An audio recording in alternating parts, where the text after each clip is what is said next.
Projectile motion पढ़ेंगे हम लोग अब।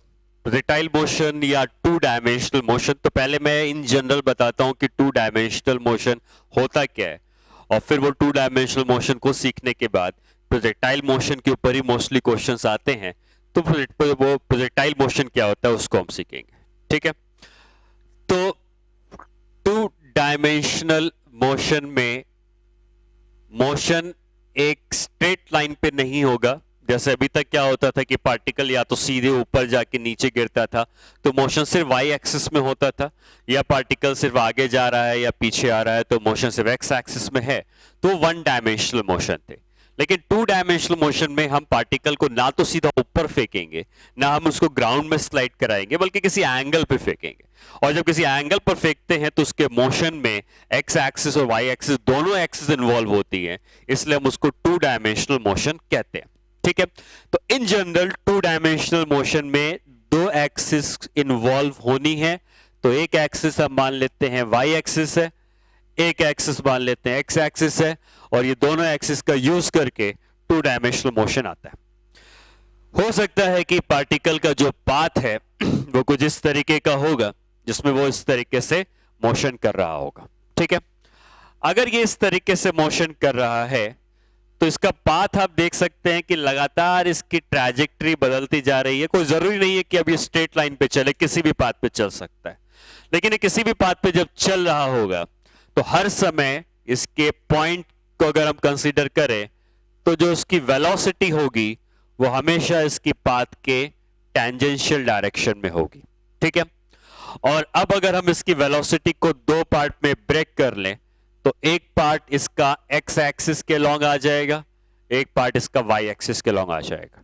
तो जो वेलोसिटी एक्स एक्सिस की तरफ होगी इसको हम वी एक्स कहेंगे, जो वेलोसिटी वाई एक्सिस की तरफ होगी उसको हम वी वाई कहेंगे। ठीक है, सिमिलरली जब पार्टिकल को प्रोजेक्ट किया गया था तब भी उसके पास कुछ ना कुछ इनिशियल वेलोसिटी रही होगी, और इस इनिशियल वेलोसिटी को भी हम दो पार्ट में ब्रेक कर सकते हैं, एक एक्स की कंपोनेंट की वेलोसिटी और एक वाई के कंपोनेंट की वेलोसिटी। ठीक है, तो हम ये कह सकते हैं कि पार्टिकल प्रोजेक्ट किया गया है किसी डायरेक्शन में, लेकिन उसका एक एक्स कंपोनेंट आएगा जो एक्स की वेलोसिटी बताएगा, एक वाई कंपोनेंट आएगा जो वाई की वेलोसिटी बताएगा, और किसी भी जनरल टाइम पर भी वो जा रहा होगा कहीं इस तरफ, उसके पास भी दो वेलोसिटीज होंगी एक्स और वाई की। ठीक है, हो सकता है कि एक्स की तरफ कोई एक्सेलरेशन हो सकता है वाई की तरफ कोई एक्सेलरेशन हो। तो अगर हम ऐसा लिखते हैं कि एक्सेलरेशन along x एक्सिस हमको दिया है ax, और एक्सेलरेशन along y एक्सिस हमको दिया है ay। दोनों एक्सिस अलग अलग हैं, और हम जो भी एनालिसिस करते हैं उसमें x एक्सिस को अलग से स्टडी करते हैं, y एक्सिस को अलग से स्टडी करते हैं, और कंबाइंडली उसका मोशन जो है हम दोनों को जोड़ के निकाल सकते हैं। अगर ये पार्टिकल यहां पे पहुंचा है तो इस पॉइंट का कुछ ना कुछ कोऑर्डिनेट भी होगा, और अगर इसका कोऑर्डिनेट है x, y, इसका मतलब ये होता है कि ये पार्टिकल अपने आप को y की दूरी ऊपर लेके आया है। y एक्सिस है तो y कोऑर्डिनेट का मतलब y की दूरी ऊपर लेके आया है, और x कोऑर्डिनेट जो है वो ये बता रहा है कि यही पार्टिकल अपने आप को x की दूरी इस तरफ लेके आया। तो हॉरिजॉन्टल डायरेक्शन में जो चला है वो x के बराबर चला है, वर्टिकल डायरेक्शन में जो चला है y के बराबर चला है, इसलिए पॉइंट का कोऑर्डिनेट x, y है। ये x डायरेक्शन की इनिशियल वेलोसिटी है, ये x डायरेक्शन की फाइनल वेलोसिटी है। उसी तरीके से ये y डायरेक्शन की इनिशियल वेलोसिटी है, y डायरेक्शन की फाइनल वेलोसिटी है, ये टोटल वेलोसिटी है इसकी यहां पर, और ये टोटल वेलोसिटी है यहां पर। ठीक है, तो acceleration along x axis ax है, acceleration along y axis ay है। ठीक है, उसी तरीके से हम कह सकते हैं initial velocity along x axis कितनी है, ux के बराबर है, और initial velocity along y axis कितनी है, uy है। ठीक है, एक्सेलरेशन हो गया, वेलोसिटी इनिशियल हो गई, उसी तरीके से final velocity along x axis, finally वो x एक्सिस में vx से चल रहा है, final velocity along y axis कितनी हो गई, vy हो गई। तो basically two dimensional motion one dimension के दो पार्ट को जोड़ के आता है। और वन डायमेंशन के दो पार्ट का मतलब जब हम एक्स एक्सिस को एनालाइज कर रहे हैं तो ये एक डायमेंशन हो गया, जब वाई एक्सिस को एनालाइज कर रहे हैं ये दूसरा डायमेंशन हो गया। ये दो डायमेंशन को मिला देंगे तो इसके टू डायमेंशनल मोशन हो जाएगा, जिसमें इस बात में जा रहा होगा। ठीक है, ये पार्टिकल किसी ना किसी एंगल पर प्रोजेक्ट भी किया गया होगा, और ये एंगल मान लो यहां पर थीटा है, तो ये एंगल कांस्टेंट नहीं होता है, ये एंगल टाइम के संग बदलता जाता है क्योंकि एक्सेलरेशन इन्वॉल्व है। यहां पे इसका एंगल अल्फा हो गया, बाद में कुछ और एंगल भी हो सकता है।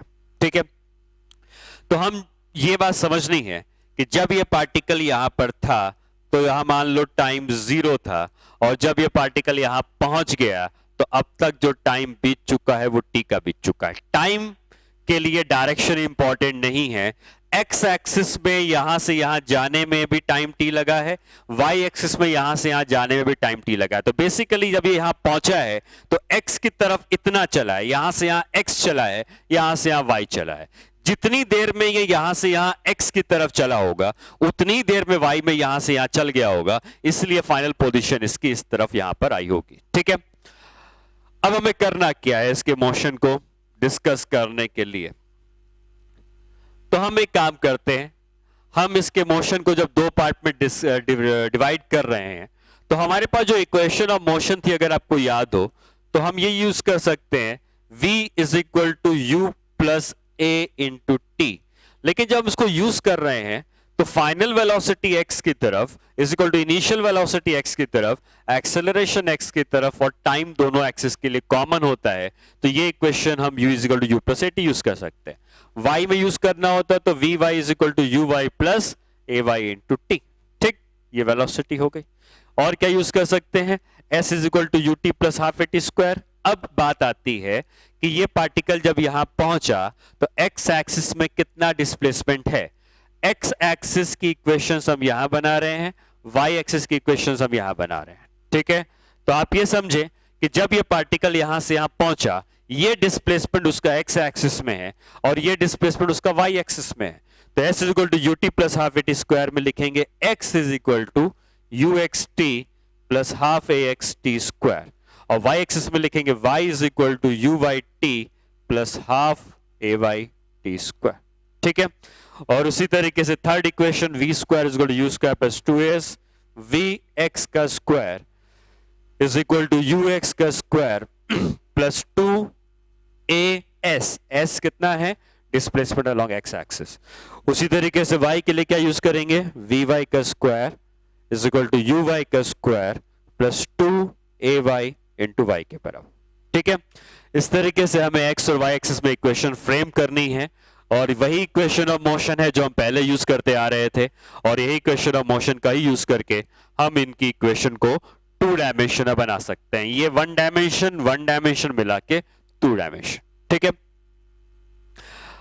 अच्छा अब और क्या क्या चीजें यहां पर इंपॉर्टेंट रहेंगी। एक चीज ये इंपॉर्टेंट रहेगी कि ये एंगल थीटा कितना है।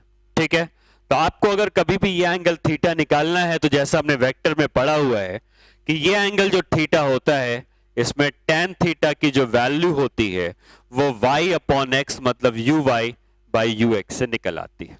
ठीक है, उसी तरीके से अगर आपको यहां पे एंगल अल्फा निकालना है तो tan अल्फा की वैल्यू कैसे निकलेगी, v y by v x. मतलब आपको कहीं पर भी एंगल निकालना है हॉरिजॉन्टल से तो आपको वर्टिकल वेलोसिटी हॉरिजॉन्टल वेलोसिटी को डिवाइड कर देंगे तो हमको एंगल विद द हॉरिजॉन्टल आ जाएगा। ठीक है, क्वेश्चन करते हैं इसके ऊपर एक, if ux is equal to 2 metre per second, uy is equal to 10 metre per second, ax is equal to 2 metre per second square, ay is equal to minus 2 meter per second square, then find the velocity at time t is equal to 1 second and also find the angle made by velocity vector at t is equal to 1 second. Angle में velocity vector किससे, with horizontal भी लिख देते हैं, with horizontal at t is equal to 1 second. ठीक है, ये दो चीजें हमें फाइंड आउट करनी है. तो बेसिकली ये टू डायमेंशनल मोशन है जिसमें हमको जो इंफॉर्मेशन दी है एक्स एक्सिस की तरफ उसको अलग से रख देते हैं. ux कितना दिया था 2, ax कितना दिया है 2, टाइम कितना दिया है 1. टाइम दोनों एक्सिस में कॉमन होता है. उसी तरीके से y एक्सिस में लिख सकते हैं uy कितना दिया है हमको 10, ay कितना दिया है हमको माइनस, क्योंकि वो रिटार्डेशन होगा उसको रोक रहा होगा, और टाइम यहां पर भी 1 सेकेंड है. ठीक है, तो क्या हम यहां पर vx और vy निकाल सकते हैं. vx को हम लिख सकते हैं ux plus ax into t. तो vx की वैल्यू हो जाएगी ux 2 प्लस एक्सेलरेशन 2 और टाइम है 1, तो vx कितना आ गया 4. ये vx आ गया. ठीक है, vy निकालना है, vy निकाल सकते हैं vy is equal to uy plus ay into t. तो vy is equal to uy कितना है 10, एक्सेलरेशन कितना है -2, टाइम कितना है 1, vy कितना आ गया, y आ गया 8, vx vy आ गए. हमसे क्या पूछा गया है कि फाइंड द वेलोसिटी, वेलोसिटी निकालनी है. अगर आपको कभी भी vx और vy पता है तो वेलोसिटी, नेट वेलोसिटी जो है हमें पता है कि दोनों कंपोनेंट को स्क्वायर करके मिल जाती है. ठीक है, किसी भी वेक्टर के अगर आपको x और y कंपोनेंट पता है दोनों को स्क्वायर करके आप निकाल सकते हो. तो नेट वेलोसिटी कितनी हो जाएगी, x कंपोनेंट है 4 का स्क्वायर, ये है 8 का स्क्वायर, ये हो जाएगा, यहां से 4 को तुम चाहो तो कॉमन ले लो तो 4 बाहर आ जाएगा, ये 2 4 5 तो ये आ जाएगा 4√5. ये उसकी वेलोसिटी हो जाएगी t is equal to 1 second में. ठीक है, दूसरी चीज पूछी है angle made by the velocity vector with horizontal. कैसे निकालते हैं वो एंगल, हमको पता है कि अब एंगल निकालना है तो tan alpha is equal to v by vx करना है. vy हमको मिला है 8, vx हमको मिला है 4, अल्फा इज इक्वल टू कितना आ जाएगा tan इनवर्स 2. ये वो एंगल है जो उसकी वेलोसिटी वेक्टर ने हॉरिजॉन्टल से बनाया होगा. ठीक है, तो आपको जब भी इंफॉर्मेशन दी है, ux दिया है, uy दिया है, ax दिया है, ay दिया है, तो जो भी चीज पूछी जाएंगी वो निकाल सकते हो. आपसे x और y कोऑर्डिनेट पूछा जाएगा तो क्या निकाला जा सकता है, बिल्कुल, क्योंकि अगर हमको x कोऑर्डिनेट पूछा जाएगा तो हम कौन सा फॉर्मूला लगाएंगे. जैसे अब यहाँ पे वापस आते हैं, x कोऑर्डिनेट निकालने को कहेगा तो क्या ये फॉर्मूला हमको x कोऑर्डिनेट दे देगा uxt plus half axt square, और y कोऑर्डिनेट निकालने को बोलेगा तो y कोऑर्डिनेट भी हम यहाँ से निकाल सकते हैं. ठीक है, तो यही फॉर्मूले हैं, इक्वेशन ऑफ मोशन के ही हैं, बस 2 डायमेंशन जब आता है तो ये फॉर्मूले हमको x एक्सिस में अलग लगाना होता है और y एक्सिस में अलग लगाना होता है. ठीक है, ओके, चलो फिर अब आते हैं कि 2 डायमेंशनल मोशन में एक्चुअली हमें जो पढ़ना होता है वो प्रोजेक्टाइल मोशन के बारे में पढ़ना होता है. तो ये प्रोजेक्टाइल मोशन है क्या, इसको समझते हैं. Projectile motion actually 2 dimensional motion ही है जिसमें कि पार्टिकल को हम किसी एंगल पर प्रोजेक्ट करते हैं विद हॉरिजॉन्टल, और वो किसी पाथ में जाता है और फिर जमीन पर वापस गिर जाता है. तो जमीन पर वापस गिरता क्यों है, क्योंकि ग्रेविटी उसको खींचकर वापस ग्राउंड पर ले आती है. क्योंकि ये 2 डायमेंशनल मोशन है तो उसकी स्टडी करने के लिए आपको एक एक्स एक्सिस माननी पड़ेगी, एक वाई एक्सिस माननी पड़ेगी, और ये पार्टिकल एक प्रोजेक्टाइल मोशन करता हुआ एक से दूसरी जगह जाकर गिरा होगा. ठीक है, आगे जाकर हम ये भी पढ़ेंगे कि कोई जरूरी नहीं है कि वो ग्राउंड से ग्राउंड ही गिरा हो, तो बिल्डिंग की छत के ऊपर से फेंकोगे तब भी ग्राउंड में आके गिर सकता है, तो वो हम उसको अलग से पढ़ेंगे. अभी हम लोग एक बेसिक प्रोजेक्टाइल मोशन के बारे में पढ़ेंगे कि इसमें होता क्या क्या है और क्या क्या चीजें हमें कैसे कैसे निकालनी होती. जब भी कोई प्रोजेक्टाइल मोशन होगा तो ऑब्वियस सी बात है कि उसको किसी इनिशियल वेलोसिटी से प्रोजेक्ट किया गया होगा. अब इस इनिशियल वेलोसिटी के 2 कंपोनेंट होंगे, एक x का कंपोनेंट होगा, एक y का कंपोनेंट होगा. ठीक है, 2 चीजें होती हैं. या तो आपको एक्स और वाई कंपोनेंट दिया होगा या निकालना होगा। अगर निकालना होगा तो निकलेगा कैसे? तब वो निकलता है ये एंगल थीटा दे देता है। ठीक है, आपको कहेगा कि u की वेलोसिटी से थीटा के एंगल पर फेंका गया है। तो हमें पता है रिजोल्यूशन ऑफ वेक्टर में हमने पढ़ा था कि जब भी कोई वेक्टर होता है तो उसके दो कंपोनेंट होते हैं, r cos theta, r sin theta. तो ये जो वेक्टर है इसके भी दो कंपोनेंट्स आएंगे। x डायरेक्शन का कंपोनेंट आएगा u cos थीटा और y डायरेक्शन का कंपोनेंट आएगा u sin थीटा। तो या तो आपको ux और uy देगा, नहीं देगा तो u और थीटा देगा, जिससे कि आप ux और uy की वैल्यूज को फाइंड आउट कर पाए। तो ux और uy निकल गया। ठीक, बाकी ये पार्टिकल इस तरीके से गया और वापस ग्राउंड में आके गिर गया। तो ग्राउंड में गिरा क्यों? क्योंकि इस पार्टिकल को लगातार ग्रेविटी नीचे की तरफ खींच रही होगी और ग्रेविटी के नीचे की तरफ पुल करने के कारण ये हमेशा ऊपर नहीं जा पाया और ग्रेविटी के कारण वो नीचे आके गिर गया। ठीक है, तो क्या हम ये कह सकते हैं कि इसमें ग्रेविटी उसको नीचे लाने के लिए रेस्पॉन्सिबल है? ठीक है, ग्रेविटी जो है वो सिर्फ नीचे की तरफ लग रही है और हम इसके मोशन को जब दो पार्ट में ब्रेक करेंगे तो एक मोशन एक्स एक्सिस का होगा, एक मोशन वाई एक्सिस का होगा और एक्स एक्सिस की तरफ इसमें कोई एक्सेलरेशन नहीं है क्योंकि इस तरफ कोई फोर्स लगा ही नहीं है। इस तरफ ग्रेविटेशनल पुल लगा है जिसके कारण ये ग्रेविटी आती है। ग्रेविटी एक एक्सेलरेशन है जो किसी फोर्स के कारण ही आता है। तो जो फोर्स नीचे की तरफ लग रहा है वो ग्रेविटेशनल पुल लग रहा है जिसके कारण ये ग्रेविटी का एक्सेलरेशन इसको इधर मिला है। इस तरफ कोई फोर्स नहीं लग रहा है तो हॉरिजॉन्टल डायरेक्शन में कोई एक्सेलरेशन नहीं है।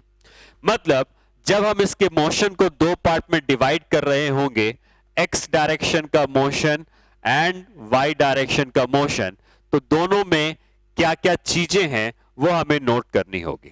ठीक है, तो आप ये कह सकते हो कि एक्स डायरेक्शन की इनिशियल वेलोसिटी कितनी है?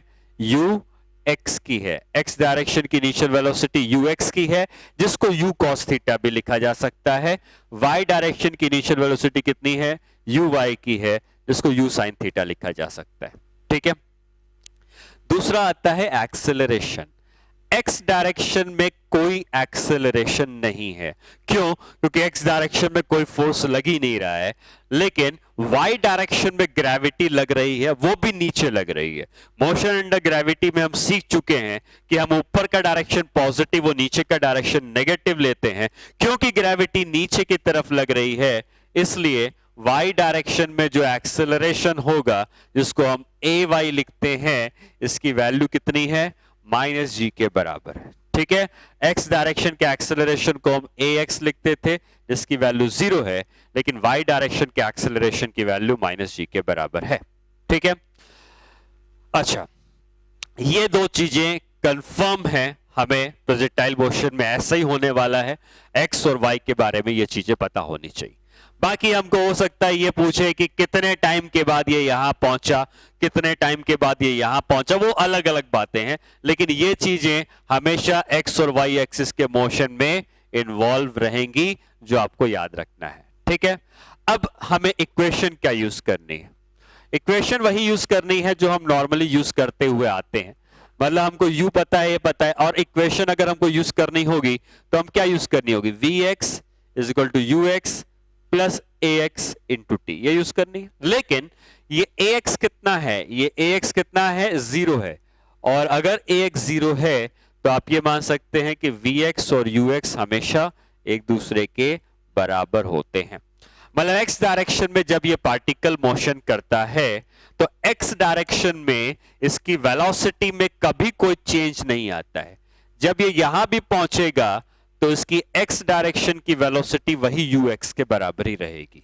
जब ये हाईएस्ट पॉइंट पे पहुंचेगा तब भी इसके x डायरेक्शन की वेलोसिटी ux रहेगी। यहां पर पहुंचता है तब भी वही है, गिरने के ठीक पहले भी वही है। तो आप ये कह सकते हैं कि x डायरेक्शन का मोशन कैसा है? यूनिफॉर्म मोशन है। यूनिफॉर्म मोशन का मतलब कांस्टेंट वेलोसिटी का मोशन, जिसमें x डायरेक्शन में इसकी वेलोसिटी में कभी कोई चेंज नहीं आया है। तो x डायरेक्शन में इसकी वेलोसिटी हमेशा फिक्स रहेगी। रीजन, x डायरेक्शन का एक्सेलरेशन 0 है। अगर x डायरेक्शन में इसकी वेलोसिटी हमेशा फिक्स है तो एक्स डायरेक्शन में जो हम लोग इक्वेशन यूज करते हैं उसमें हमें ये तो पता है कि एक्स डायरेक्शन का एक्सेलरेशन 0 है, और अगर एक्स डायरेक्शन एक्सेलरेशन 0 है तो ये मोशन कैसा है? Uniform motion. और जब भी मोशन यूनिफॉर्म होता है तो हमको पता है कि हम यूज कर सकते हैं क्या? हम यूज कर सकते हैं displacement is equal to velocity into time. ये तब यूज करते हैं जब एक्सेलरेशन नहीं होता है। और एक्स डायरेक्शन में जो डिस्प्लेसमेंट चलता है अगर वो एक्स है, एक्स डायरेक्शन की वेलोसिटी यू एक्स है और टाइम टी है, तो हम सिर्फ और सिर्फ यही दो चीजों से पूरा एक्स एक्सिस सॉल्व कर लेंगे कि एक्स डायरेक्शन में वेलोसिटी कांस्टेंट है और एक्स डायरेक्शन में जो डिस्प्लेसमेंट होगा किसी भी टाइम पर वो वेलोसिटी इनटू टाइम से निकल जाएगा। ठीक है। वाई डायरेक्शन की जहां तक बात है तो वाई डायरेक्शन में जरूर एक्सेलरेशन है। ठीक है। और वाई डायरेक्शन में अगर एक्सेलरेशन है तो ये पार्टिकल कहीं भी पहुंचता है। मान लो कभी ना कभी ये पार्टिकल जैसे यहां पर पहुंचा है तो इस पार्टिकल के यहां पर पहुंचते समय इसकी एक वेलोसिटी y की तरफ होगी और ये वेलोसिटी जो y की तरफ है ये लगातार बदलती जाएगी। कभी ये y की वेलोसिटी ऊपर होगी, कभी y की वेलोसिटी नीचे होगी। ठीक है। कभी y की वेलोसिटी 0 भी होगी। यहां पे y कंपोनेंट 0 हो गया है। ठीक है। तो जो y की तरफ वेलोसिटी है ये ऊपर जाते समय कम होती जाएगी। क्यों कम होगी? ग्रेविटी नीचे खींच रही है। तो y की वेलोसिटी धीरे धीरे कम होती तो 0 होगी और फिर ये y नीचे की तरफ बढ़ता जाएगा और बढ़ता हुआ नीचे की तरफ आएगा। ठीक है। तो y डायरेक्शन का जो मोशन है वो वैसे ही है जैसे मोशन अंडर ग्रेविटी में पार्टिकल को ऊपर फेंकते हैं। तो पार्टिकल जो ऊपर जाता है तो y की वेलोसिटी कम होते होते 0 होती है और फिर वही y की वेलोसिटी बढ़ने लगती है। तो ये उसका मोशन y डायरेक्शन का है। x डायरेक्शन में उसकी वेलोसिटी हमेशा क्या है? कांस्टेंट। ठीक है। किसी भी समय अगर यहां पर ये पार्टिकल पहुंचा है तो इस पार्टिकल के पास एक नेट वेलोसिटी होगी और अगर ये नेट वेलोसिटी v की है और ये एंगल अगर हम मानते हैं कि एंगल अल्फा का है तो अगर हमको vy पता चल जाए और हमको पता है क्या पता है? हमको पता है कि इसका जो vx होता है वो उसके ux के ही बराबर होता है। तो हमको vx पहले से पता है। अगर हम vy निकाल लें तो वेलोसिटी आ जाएगी, एंगल आ जाएगा। ठीक है। करते हैं, उन सब चीजों को बताता हूं। और दूसरी बात यह है कि जब पार्टिकल यहां पहुंचा है तो इस पार्टिकल ने अभी तक कुछ हाइट कवर कर ली होगी और अगर इस पार्टिकल ने h की हाइट कवर करी है तो क्या इस पार्टिकल का y कोऑर्डिनेट h के ही बराबर कहा जा सकता है?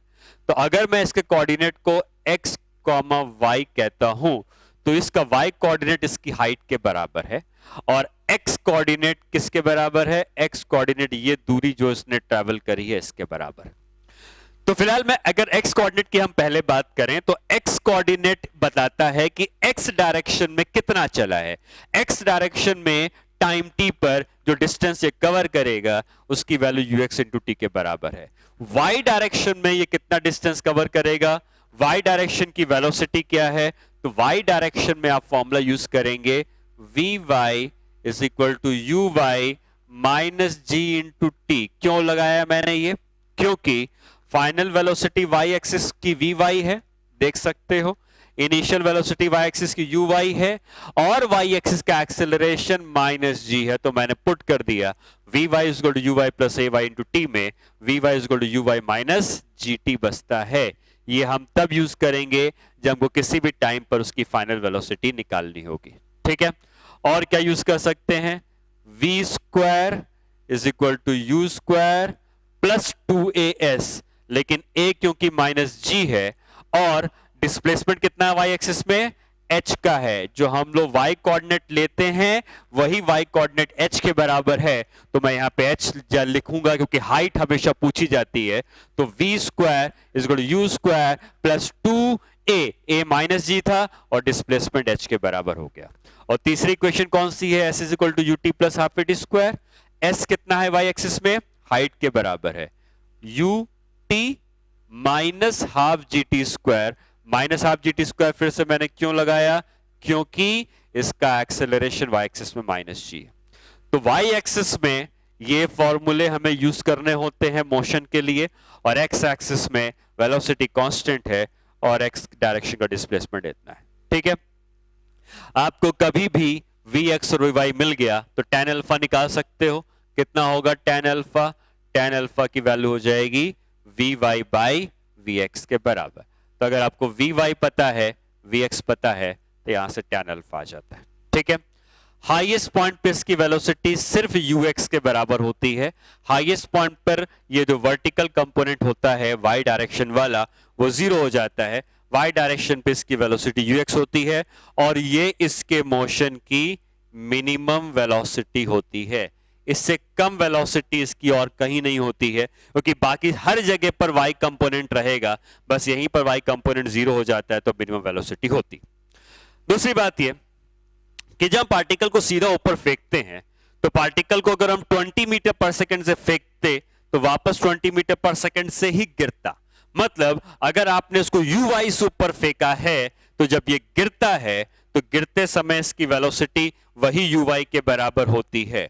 और अगर गिरते समय इसकी वेलोसिटी यू वाई के बराबर होती है तो आप ये कह सकते हो कि एक्स कंपोनेंट तो वही रहता ही है हमेशा, गिरते समय y कंपोनेंट भी सेम हो जाता है। तो ux और uy यहां पर भी हैं, ux और uy यहां पर भी हैं। इसका मतलब जब ये पार्टिकल गिरता है यहां पर तो इसके पास जो वेलोसिटी होती है वो वेलोसिटी वही होती है या स्पीड वही होती है u, जितनी स्पीड से फेंकते हो उतनी स्पीड से गिरता है।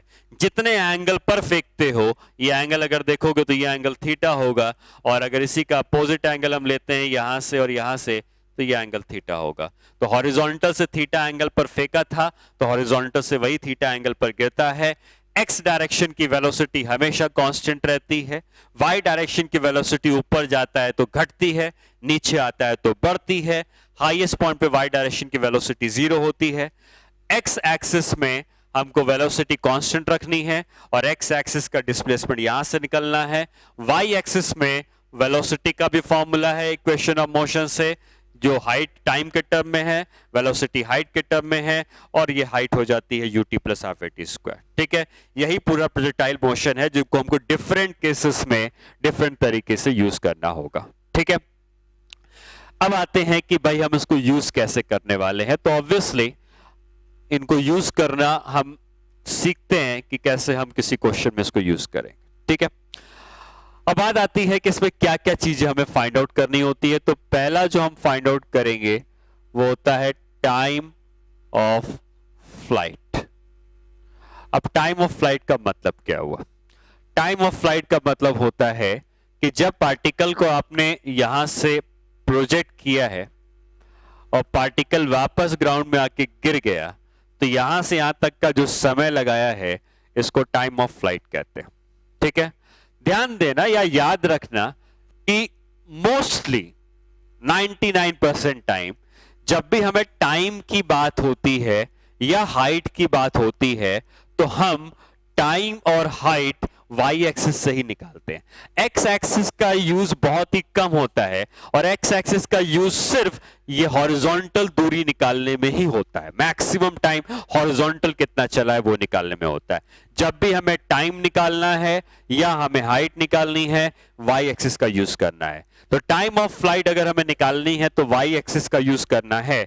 और आप ये बात समझें कि टाइम ऑफ फ्लाइट का मतलब फेंकने से गिरने तक का समय। जब ये पार्टिकल यहां गिर गया तो इसकी हाइट कितनी हुई? जैसे जब यहां पे जीरो हाइट पे था, क्या इसकी हाइट बढ़ती गई? h हाइट है, हाइट बढ़ती गई। हाइट बढ़ते बढ़ते बढ़ते बढ़ते जब वापस गिर गया तो उसकी हाइट कितनी हो गई? जीरो हो गई। तो हम ये कह सकते हैं कि टाइम ऑफ फ्लाइट वो समय है जब इसकी हाइट कितनी हो जाती है? जीरो हो जाती है। और ये जो फॉर्मूला है h is equal to you y into t minus half g t square, इस फॉर्मूले में हाइट को जीरो कर देंगे तो जिस समय हाइट जीरो होगी वही उसका टाइम ऑफ फ्लाइट हो जाएगा। तो u y t minus half g t square, तो टी की वैल्यू आ जाती है, टी की वैल्यू आ जाती है 2 यू वाई बाई जी। ठीक है, स्टार्टिंग में मैंने कहा था कि यू वाई को हम क्या लिख सकते हैं? You sine theta.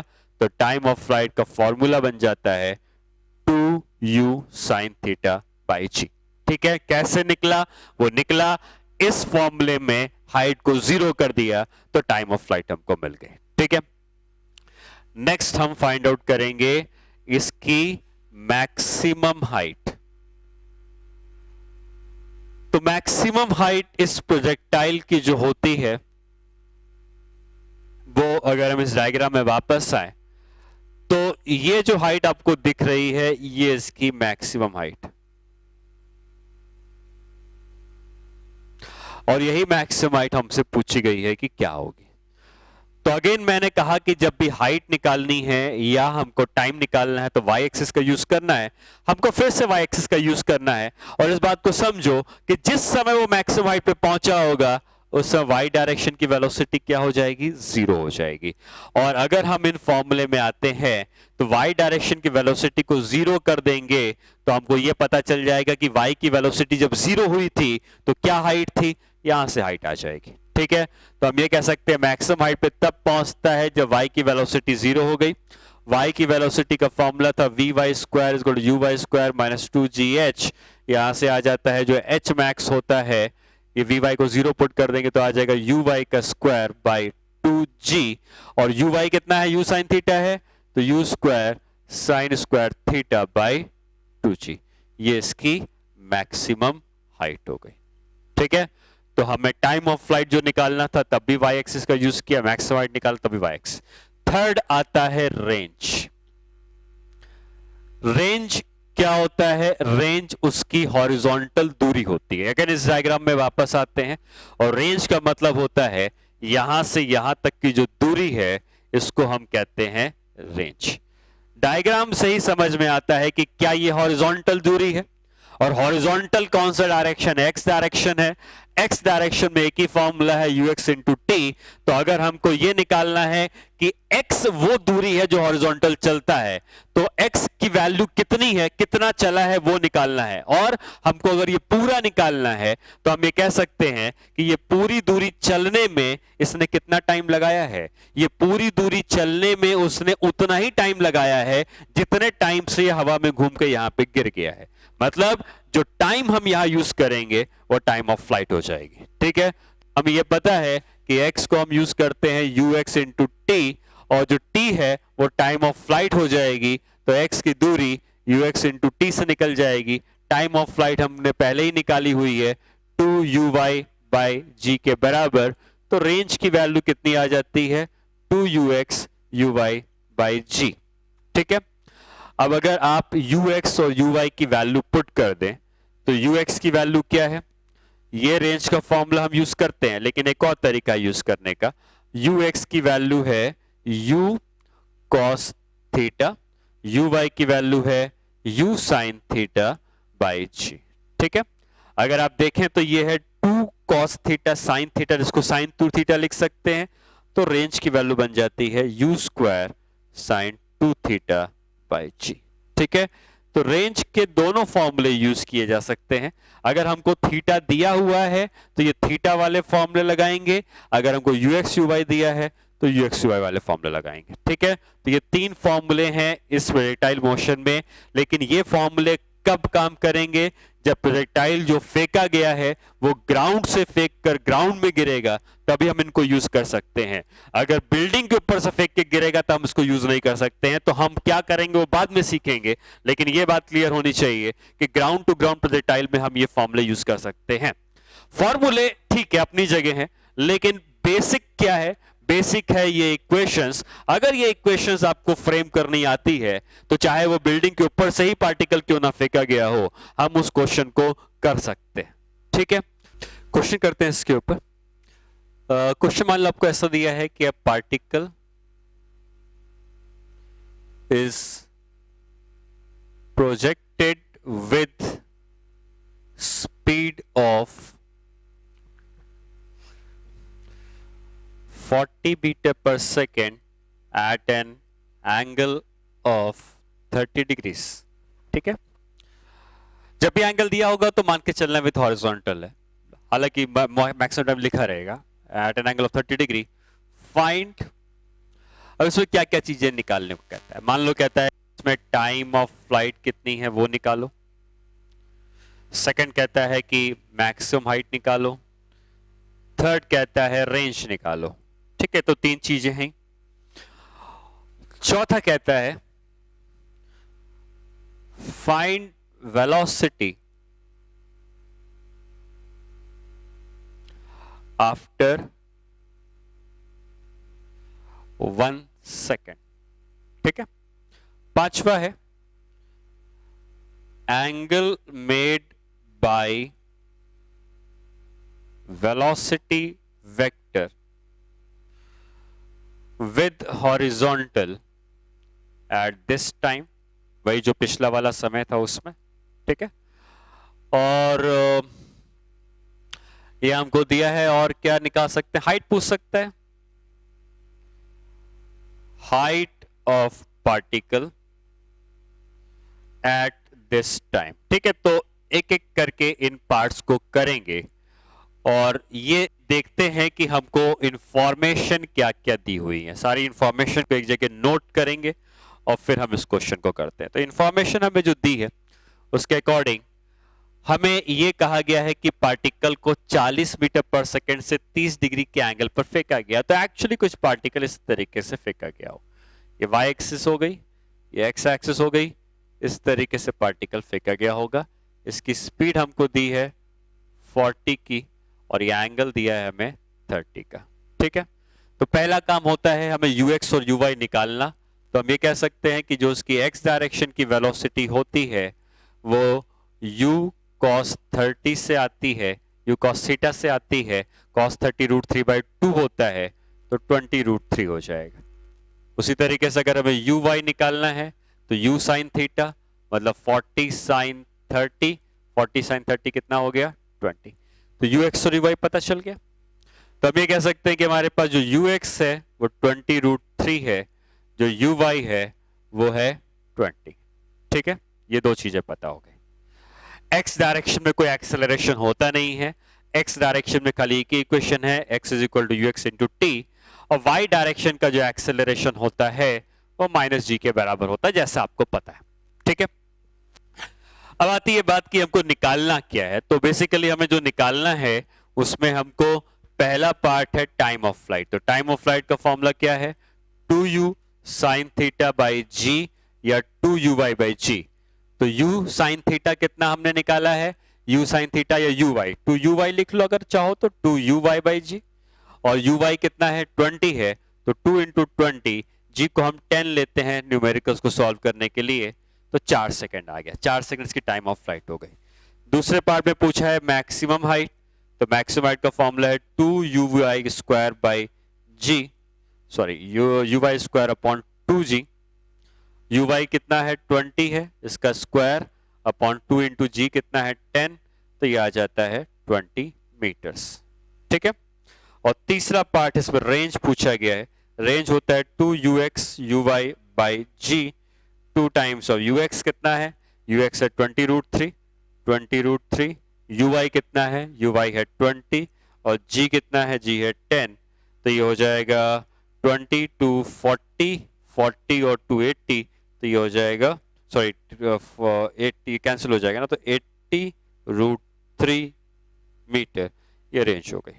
ठीक है, तो ये तीन तो बेसिक फॉर्मूले हो गए जिसमें आपको अगर ux पता है, uy पता है, तो ये सारी चीजें आप पुट करके निकाल सकते हो। अब इसके बाकी के लास्ट के 3 पार्ट को देखना है, और तीसरा पार्ट पूछा है velocity after 1 second. Velocity after 1 second में ये पार्टिकल कहीं पे पहुंच गया होगा, इसकी एक वेलोसिटी x की तरफ होगी, एक वेलोसिटी y की तरफ होगी। अगर हम ये दोनों वेलोसिटी निकाल लें तो क्या नेट वेलोसिटी फाइंड आउट कर सकते हैं फिर। अब इस नेट वेलोसिटी को निकालने के लिए आपको ये पता ही है कि x की वेलोसिटी जितनी होती है उतनी ही रहती है, तो x की वेलोसिटी तो 20 √3, उसमें कोई चेंज नहीं आया। और y की वेलोसिटी कैसे निकलती है, y की वेलोसिटी निकालने के लिए हम यूज कर सकते हैं vy is equal to uy minus gt। तो vy is equal to uy कितना है 20 माइनस g कितना है 10, और टाइम कितना दिया है हमको 1 सेकेंड, टाइम को 1 सेकेंड, तो vy की वैल्यू कितनी आ गई 10, vy आ गया 10। vx कितना है, vx तो उतना ही है, ux कितना था 20 √3, vx vy मिल गया। क्या निकाल सकते हैं, हम निकाल सकते हैं नेट वेलोसिटी, जो कि दोनों के कंपोनेंट को स्क्वायर करके आ जाएगी। तो नेट वेलोसिटी हम लिख सकते हैं vx मतलब 20 √3 का स्क्वायर, vy मतलब 10 का स्क्वायर, तो इसका स्क्वायर करेंगे तो ये आ जाएगा 400 3 1200 प्लस 100, तो ये आ जाएगा 10√13। ये इसकी नेट वेलोसिटी आ गई। ठीक है, तो इस तरीके से आप नेट वेलोसिटी को फाइंड आउट करते हैं। Vx हमको पता होता है, Vy निकालना है, टाइम हमको दिया था, तो Vy = uy + a/t। ठीक है, अब ये वाला पार्ट हो गया। अगला पार्ट है angle made by the velocity vector with horizontal. ये भी हमको पता है कि ये कौन सा पार्ट था, ये फोर्थ पार्ट था। ठीक है, फिफ्थ पार्ट पे हमको पता है कि जब भी एंगल निकालने को कहता है तो tan अल्फा होता है Vy/Vx। Vy आप निकाल चुके हो, 10 के बराबर है। Vx हमको पहले से पता था 20√3 के बराबर है। tan अल्फा की वैल्यू आ जाएगी 1/2√3, तो अल्फा = tan इनवर्स ऑफ 1/2√3। ये वो एंगल हो गया जो उसकी वेलोसिटी वेक्टर ने हॉरिजॉन्टल के संग बनाया होगा। ये दो चीजें निकल गई। तीसरे पार्ट में क्या, सॉरी लास्ट पार्ट में क्या पूछा, ये निकल गया। तीसरे लास्ट पार्ट में क्या पूछा, हाइट। हाइट का मतलब ये वाली हाइट। हाइट कौन सी एक्सिस से निकलती है, वाई एक्सिस। और क्या फॉर्मूला है हाइट निकालने का, हाइट निकालने के लिए हम यूज कर सकते हैं u/t -12gt²। ये हाइट निकालने का फॉर्मूला है। ठीक है, तो हाइट आ जाएगी uy कितना था 20, टाइम कितना है 1 सेकेंड के बाद, g ग्रेविटी है 10 की वैल्यू पुट करनी है क्योंकि ये फॉर्मूला बन चुका है। टाइम कितना है 1 का स्क्वायर, तो हाइट कितनी आ जाएगी 20 - 5 मतलब 15 मीटर। 15 मीटर की हाइट पर वो उस समय था।